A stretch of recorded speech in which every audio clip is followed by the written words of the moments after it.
पट्टि राखेँ। अब घुँडामा देखिराखेको छ रिमोट पनि कालो सानो कोलाको गाँसको यो कोलफुल हो। यसलाई चाहिँ म चमडा चाहिँ फ्याँक्नुपर्छ होइन, अलिक नरम जति चाहिँ उसिन्नुपर्छ।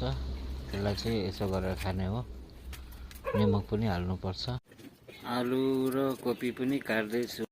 त मैले अहिले फाइनली यसको बसाउने रेडी भइसकेको छ। बसाउनु अब निमक पनि अलिकति हाल्नु पर्यो, पानी अलिकति हाल्ने हो, उमाल्नु पर्यो। पहिला उमाल्नु पर्यो, उमालेर यसको पानी चाहिँ फ्याँक्नु पर्छ के। अनि त्यहाँबाट यसलाई फाइनली